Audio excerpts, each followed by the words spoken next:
สวัสดีทุกคนวันนี้อยู่กับสาวมืออีกแล้ววันนี้ตัวมันนี้คืองามใช่ปะโดยสบายดีเด้อง ามคือเก่าทุกคนเปิดคลิปกับเพื่อนคือเก่าวันนี้ทุกคนเจอกันอยู่ที่บ้านตุกก้อน เมนเจอกันพอกันอยู่วันเดียวตุกก้อน อืม มาถ่ายตุกก้อนอีกเก่ามื้อนี้ แต่ว่าเดี๋ยวต้องได้เปิดคลิปกับเพื่อนก่อนวันนี้ เป็นจังได๋ งามไอชีติดใจมือก่อน มีแต่บ่คนติดใจ มี โอ้ยบ่มีดอก คนงามปานนี้ถ้าบ่ติดใจว่า กำลังมาหาตุกก้อนบ่ได้มีทางโสดถ่ายก็เลยมาถ่ายตุกก้อน เมื่อวานไปใช้เมื่อวาน เมื่อวานนี่บ่ได้มาเมื่อวานนี่เพราะว่า FC มาเด้ โอ้ แม่น FC มาก็เลยบ่ได้มาหาเพิ่นแต่ว่าอีกอย่างมากก็บ่เห็นนะเพราะว่าตุกก้อนเราไปอีหยังเราไปเบิ่งดวงบ่ เบิ่งดวงบ่ ไปเบิ่งหมอดู อืม ไปหมอดูดวงไปยัง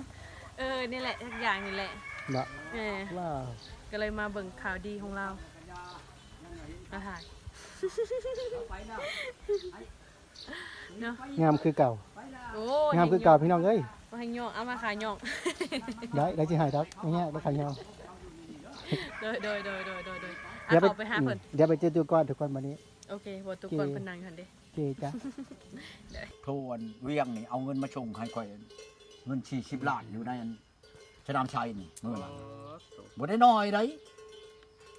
พกบักใหญ่พุ่นแล้วเนาะเงิน40ล้านหลายเติบไปแล้วบ่ได้มาแล้วค่อยมาแต่เอาเงินค่อยแล่นมามันย่างหนี่แล้ว อันเมียข่อยนี่ถือธงถือหยังขี้เมื่อแล้วห้อยข่อยก็จับธงดึงขึ้นมาบัดนี้บ้านอยู่เฮือนต่ำข่อยแล้วเจ้าสิไปใช้ขี้เมื่อมันเนี่ยเจ้าไปปะข่อย มันว่าไดอันความบ่จักอย่างไปใช้ข่อยไปเอาเงินนี่ว่ามาแล้วก็อ้อก็โทษใช้ เห็นแล้วว่าไปป้าแล้วเนาะ ลุงคันแก้วนะโยเราว่ามันเป็นในนั้นแหละเจ้ารักษาได้ถ้ามันบ่เห็นมันนั่นมันบ่มันบ่เจ้าไปโทษได้แล้วอ่ะข่อยจะมารักษามันเบิดคืนยันมันไปนั่นมือเช่ามาแล้วก็ไปแต่งเครื่องปุ๊บปั๊บเลยข่อยเอารถข่อยออกไปพักอยู่อันเที่ยวนี่รถจักรข่อยชนมันออกไปแล้ว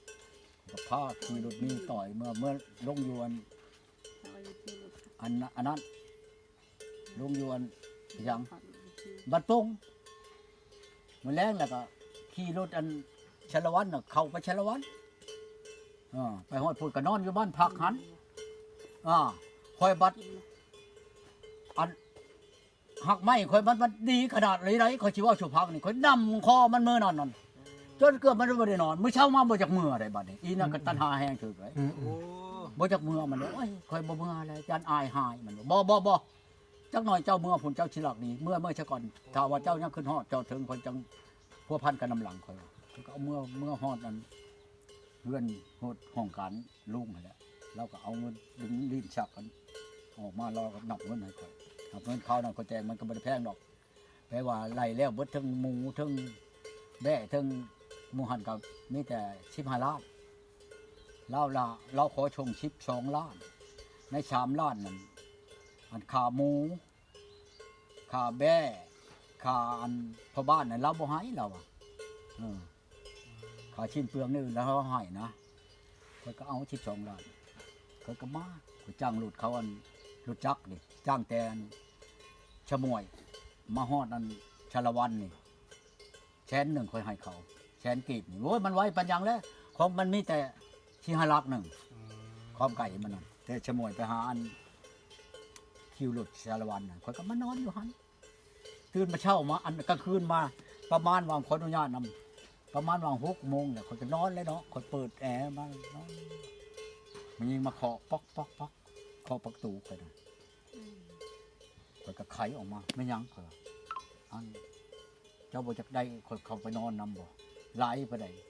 อยากได้ล้านหนึ่งโอ้บ่ชามแฉนเขาสิให้เจ้าอยู่มื้อนี้นั่นชามแฉนก็เอามันบ่ไปบ่ เมื่อคืน เอาเบิดคืนแล้ว มันจนปุ๊บข่อยมันเอาผู้ใหม่มาเปลี่ยนข่อยมื้อนั้นเพิ่นบายคอเพิ่นมันข่อยก็ถือไปได้อันยาข่อย สู้ อยู่ ประตูบ่ได้ อยู่ในถุงข่อยนี่ก็พาดจ่อครึ่งแล้วมื้อนั้น แสดงว่า มันสิคุ้มมันเบิ่งว่ามันสิเก่งไปได้อีก เขาจัดหนักให้เลยมื้อนั้น เพิ่นเข้ามาแล้วไปอาบน้ำข่อยว่ามันก็ไปอาบน้ำอยู่ห้องน้ำออกเข้ามาแล้วก็กระล้นคอเพิ่นแต่6 โมงไปนะ6 โมงวางครึ่งนี่แหละไปฮอด12นี่ คือชีวิตวังชิปปลายเถื่อจนมันบ่ได้พี่ไปบ่ได้เขาเอาคนรถดึงแก่มาดึงแก่มาโยมทนบ่ได้บาดนี่พุ่นได้บ่ายโมงหนึงโอ้ยค่อยไทยนักก่อนมันว่ะเอาไทยนักในห้องน้ำก็มีนี่บ่ค่อยออกไปมันไปเปลี่ยนผู้ใหม่มาเบิ่งค่อยว่ามันก็เป็นตาเอาบ่อีจักว่ามันเป็นโรคเอดส์โรคหยังแก่บ่คนอนุญาตแก่ชิ้นดึงมันออกมาค่อยก็ว่าน่ะเพิ่นปืดค่อยยังเบิ่งเบิดโอ้ยค่อยเฮ็ดได้เลยชำนี้นำข้อเพิ่นอีกเท่าแจ้งนี่ขาดค่อยหัวแล้วบัดนี้ บัดบ่ได้ ลายหูลายตามันว่ะเย็ดตรวจเบิ่งว่าแม่นพี่ฉัง เงิน300,000ให้ผู้ใดบัด สองคนผู้หนึงเขียนหา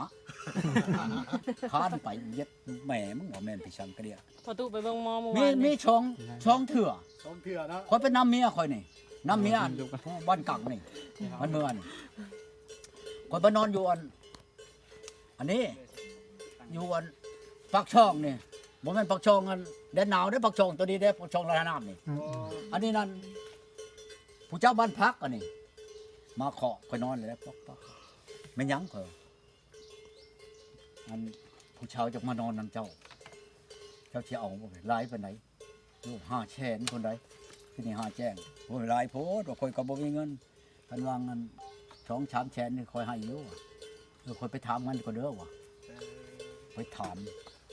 อันชูเอาคนตู้อีหลายเด้อเอาผู้ดีคอยนี่ว่ะบอกให้เจ้าไปเบิ่งเอาว่าฉันมันอยู่ในห้านหั่นมันก็ไปแล้วบัดนี้เอาอีนี่ว่ะไปมันก็ปึ๊บปับหอบน้ำข่อย ไอ้ซี่เอาโลด ผู้สาวนี่มีให้เลือกผู้สาวนี่เนาะ เอาแล้วมันอยู่ในห้านเจ้ากะลีมานำแล้วโมเมนต์ตัวเป็นโรคเอดส์ตัวเต็งใช่มันหมดแล้วบ่มันตัวอยู่ชัยถามมันก็บอกบ้านเกิดเมืองนอนอยู่หั่นอยู่นี่ถ้ามันติดใจแล้วเอาคันได้บ่ได้มันเนาะลองเบิ่งว่าไปอาบน้ำบ่บอกมันไปอาบน้ำอีนี่นั่นบ่ได้ถ่ายอีนี่ครับยี่เรือที่นวดไปจนยังตายฟ้าโตตัวเองว่าอดชะเอาเด้อว่ามันสิแจ้งแล้วบ่ายชามแหละเนี่ยได้ก็ดี6 โมงบ่ได้ว่าจังสิปล่อยออกกินข้าวกินหยังนำกันจังลาจากกันว่าตัวเองก็โยกอาบน้ำชามเถื่อคืนน่ะมันฮอด เอือแต่ เลือดแตกเลือดแตนออกมากันดันคอเพิ่นเย็บไว้นั่นบ่แม่นสิสั่ง ผมปานนั้นมันก็บ่ได้นอนเลยสาวประตูเนาะ บ่ได้นอนข่อยก็ดีมื้อเช้ามาข่อยก็ไปชื่อเอาไข่ช่องหน่วยมาตีใส่อันนั้นไข่ใหม่นี่ละตีเอาไข่แดงมันมากินจะมีแห้งจังได้ยกจะหันมาอ๋อ จะได้มีใจเมื่อยได้เนาะ มันทนเนี่ย กินไข่กันยังตู้จานกินตัวไข่เนี่ยบ่ อันนี้แหล้วเราเฮาธรรมดานี่แหละจะน้อยนะเรานี่ประมาณ กึบ ว่า กับไปมันบ่ เครื่องจอกน้อยนี่แหละเขาตีใช้เหล่านะ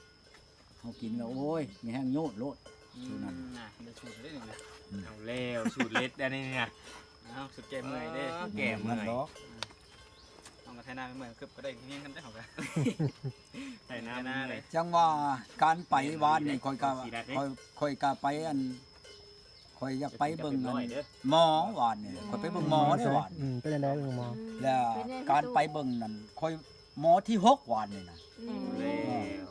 ว หมอที่1หมอที่2หมอที่3หมอที่4นี่พอเป็นไปได้อยากคือแน่หมออยู่อันนี้นั่นหมอนี่นั่นบ่แม่นถอยไปหน้าถอยขึ้นหลังแม่นเบิด อ้าว หมอนี่นั่น ตัวขึ้นลังแล้วมันเชื่อเนาะ มันเชื่ออะไร ไม่น่าบ่เชื่อได้มัน เอา อนาคต มันตาบ่ทันเห็น ตาบ่ทันดิน ตาบ่ทันเห็นหูบ่ทันพอวัดตัวนี้นั่นถอยขึ้นหลังแม่นเบิดป่ะตัวเองก็ว่าอันหมอผู้นี้นี่ช้ำคันหลายเติบแล้ว ตัว ช้ำนี้อยู่ในการ์ตูนเฮาเล่าฮู้จักเบิดหมอวานนี่ค่อยว่าค่อยในช้ำนี้ค่อยนี่แต่ว่าเครื่องในการ์ตูนค่อยนี่มีหยังโยมีแต่เงินมีแต่หยังเจ้าหั่นแหละ อ้าว บ่เว้าเฉพาะเครื่องอยู่นะค่อยเข้าการ์ตูนนี่มีบ่มี บ่ในนั้นมันก็มีอยู่แล้วเงินน่ะเนาะ บ่เนี่ยคือ วันแรกบัดเล่าอย่าเลยค่อยนี่อยู่ในการ์ตูนค่อยนี่คำบาทนึงก็ได้ค่อยเข้าในการ์ตูนค่อยนี่ เอาเลย มันบ่เห็นมันเพิกบ่ออกเพิ่นว่า ตัว ของเจ้ามันขังมันบังเจ้าเพิ่นว่าไปได้นั่นไหนบัดนี้ อืม ผู้อื่นเด้บัดนี้เขาเพิกเลยเขาอันเบิ่งเขาก็ยังฮู้จัก แสดงว่า เขารู้จักคือหมออยู่บ้านหงนี่เนาะ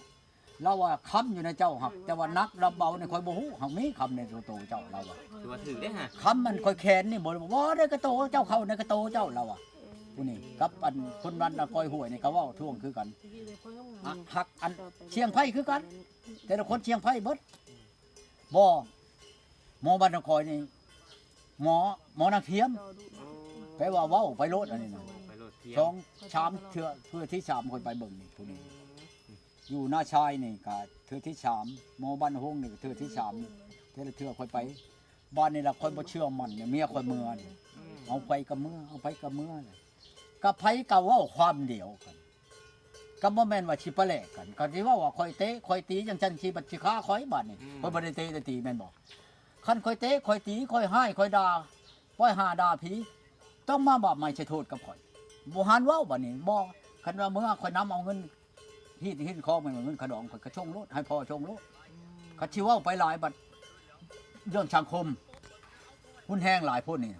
แล้วจำเป็นให้พ่อเว้าโลดน่ะคันค่อยเว้าไปหลายเห็นบ่อันบ้านนั้นกังน่ะ อยู่บ่ได้เนาะนอนตรงนี้เอาเด้อโทรมา ผู้สาว เขาโทรมาแต่ละเช้า ผู้สาว เช้าฮับบ่ บ่ได้จอดได้เนาะ ในใดเนาะฮะเอาแม่นยังค่อยถามเจ้าโทรมาหาข่อยแล้วเว้าบังดู